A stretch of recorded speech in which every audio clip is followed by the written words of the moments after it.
Alright guys, so welcome back to another little segment of Merrill Production Outdoors. So today, I just went ahead, uploaded a video which is just out talking about a pre-rut buck down in central Mississippi. My dad killed a cull buck. I run across a cull buck. Now, this is the reason I'm making this video is the definition, what is a cull buck? Because to me, it seems like everyone has a different opinion of what a cull buck is. Some people can look at pictures or videos of deer and try to guesstimate what their body weight is and then try to determine what their age is off of a body weight. Generally, this is one of the methods that deer hunters, whitetail deer hunters especially use. They're looking for certain characteristics in the body and antlers, face, neck, and other parts of the body that is evident if he's mature deer or a mature bodied deer or not. Now that covers the body. We'll go to horns, which everyone wants to be a expert. Me, Quinton, as in just little old Quinton of Merrill Production Outdoors. No, he is not. He don't have no degrees in anything about it, but he does have this. He has like 30-something years of experience in it because he was born in it.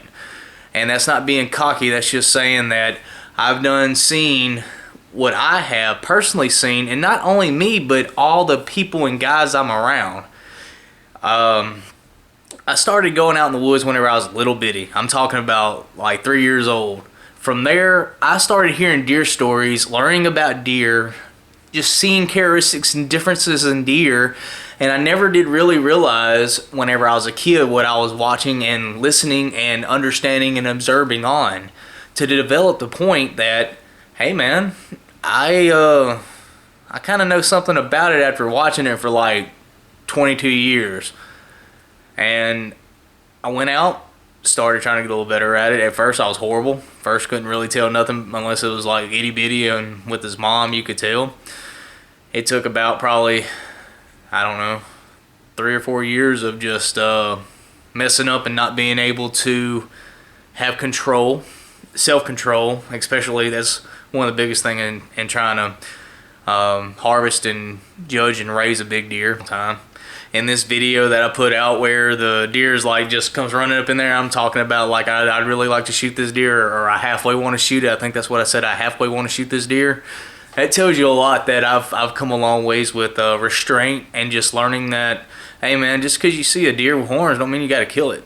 And I'm not up here trying to act like I'm a 190-inch class whitetail deer hunter. Man, it's a crock. Look, I am someone that tries to kill realistically 4 to 6 year old buck deer. That's what I try to do.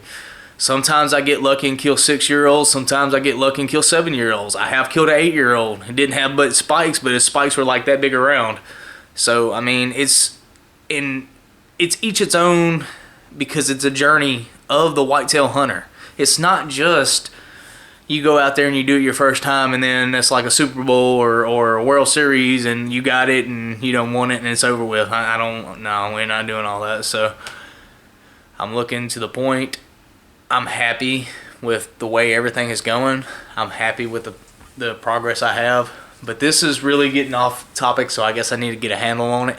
Back to the cull buck and trying to identify and look by horns and just antlers is simply, unless he's a big deer that has a whole bunch of antlers, you're really not going to know. I mean, every deer is going to be different. Some deer can get hit by cars, some deer can get infections, some deer can get sick, some deer can have a genetic backup. A deer can have a problem with its health that has a antler deficiency. It can be food, it can be water, it can be habitat, it can be anything, it can be stress, it can be overabundance of something, it can be just anything that can affect them. Anything. So what I think a cull buck is, I think a cull buck is a deer that you have seen, not necessarily one deer, but like a gene of deer. And it kind of keeps going in the same direction. And I'm not talking about it 2 years old saying that, man, I shot him and then there was another one that looked just like him. No, I'm talking about like last year you shot a deer and this deer has a certain characteristic and he might have a horn that's bent in. The next year you kill one and it might not be Ben 10 as much, but it's Ben 10. Okay, you know automatically that this deer has some kind of little bit of a genetic of this one that was previous. Now the next thing I would like to talk about, because this is the biggest thing. People are going to say protein. You got to put protein out, Quinton. I mean, you know, out there in Mississippi, it isn't that much protein, man. I mean, buddy, if y'all don't go out there and put that protein out, y'all just ain't going to have nothing. This is the thing about protein. Yes, deer eat protein. In pens and areas and habitats that don't have very much forage and natural forage, you're absolutely right. And those people that say that and holler that, and I get those direct messages and text messages from and emails, yes, y'all are absolutely right. In a dry habitat that has very little water and no food, they will eat the pellets all day long. The protein pellets or protein or whatever, or however you want to disperse it. Where we are in the southeast, this is about how our season is going to end up being. Okay, you're going to have, number one, you're going to have the spring. The spring is going to have a lot of water that has all the buds that comes out. They're not going to eat it during the spring because of all the tender buds and the tender grasses that's coming up. Okay, after the spring, we go in there and we start planting that soybeans, peas, and everything else, which is absolutely just dynamite protein. But it has to grow from the ground. It has to have enough nitrogen to get up out of the ground to have a healthy enough stand to have protein to be starting to be developed into it. Whatever kind of pea it is or bean, okay? Most of the time we do a wildlife soybean or cowpea. So then if you don't have everything right for that, why would a deer eat protein pellets whenever they're eating fresh, tender green buds and stuff that comes out in the spring and summers that we plant or that is natural? Okay? So then you go into the summer, they're going to say, well, they'll eat it during the summer. Well, it depends if it has rain or not. If it doesn't have rain and it dries up some, they probably will. But I'm going to tell you, it's still enough natural forage into our pine thickets. And Mississippi is plenty of pine thickets from north to south. So then you have all the natural forage in the pines that are also keeping this where it's not really a big indice of protein because it's everywhere. It's in briars, it's in things that we plant, it's in things that God put here naturally, it's everywhere. So you're going to turn around and September turns into October, October turns into November, and in October and November is when our acorns start falling. This year, it's just a God load. I mean, it's when you walk, you can literally crunch underneath the tires or roll your ankle if you're not careful enough. I mean, that's how many's on the ground. It's like little marbles or like pellets or BBs or something on the ground. So then you go into the winter time. Every hunter in Mississippi is going to put out corn. Now, before someone hypes on me and says corn don't have nothing to do with protein, you're right. But what I'm getting at is, what will these deer eat besides what is the protein based, right? So once the winter comes, you're going to put out the corn, you're going to have your food plots and yada, yada, yada. That's just to keep them around. But they're still being fed 365 that is natural or things that are good, that has protein, has nutrients, has what they need to be healthy deer, that impacts their antlers, okay? I know, you probably thought that this wasn't going to go that way around. But anyway, so whenever you start trying to identify what antlers are going to be, okay? So again, when you start putting these protein out in these areas that don't have very much feed or very much water or habitat or whatever, they're coming to the same place where you can have observation and keep watching them every time. You can just keep looking and keep up with them like around the clock. In Mississippi, whenever they get 10 yards inside the woods, they can go down 13 different trails and you never knew which one they went down, or, I mean, you're not going to be able to predict it. It's not Iowa or Illinois where it's like 30 acres of woods or creek bottom that's in the middle of a field and all the deer are going to walk down the creek. It's not like that. It's not Missouri. It's not Illinois. It's not Texas. We're not anywhere else. We're in the southeast. The states and the guys that are in the same boat as us is Arkansas, Louisiana, Mississippi, Alabama. You got North Carolina, South Carolina is kind of getting mountainous, just kind of changing a little bit, but it's still kind of same principle.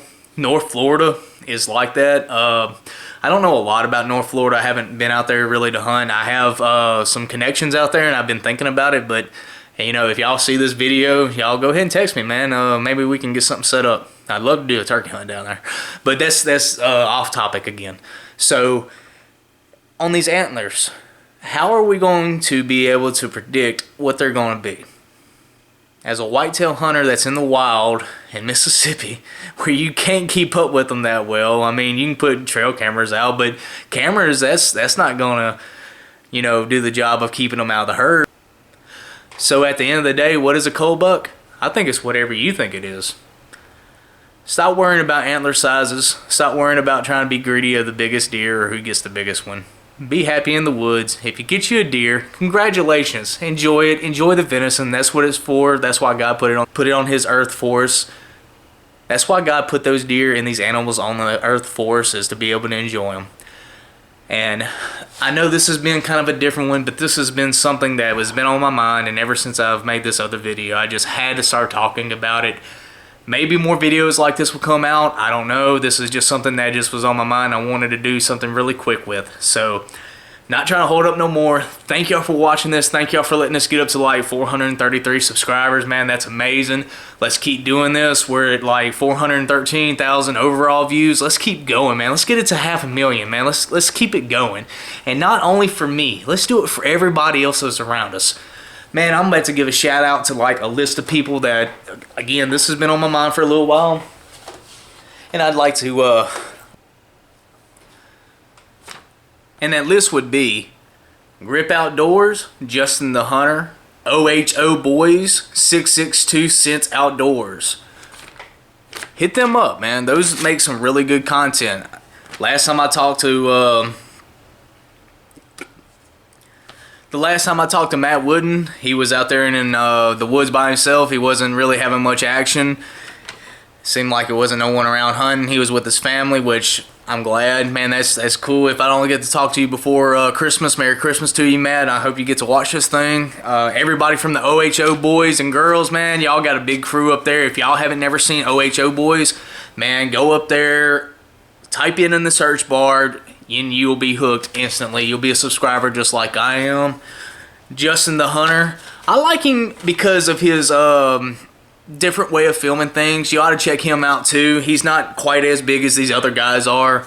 And then 662 Scent Outdoors, man, they're huge. They're out of Greenville area up there, Warren County, Mississippi. Man, if y'all see this thing, shout out to y'all. Good luck this season. Hopefully y'all get the deer down too. Get y'all a deer, man, you and your son.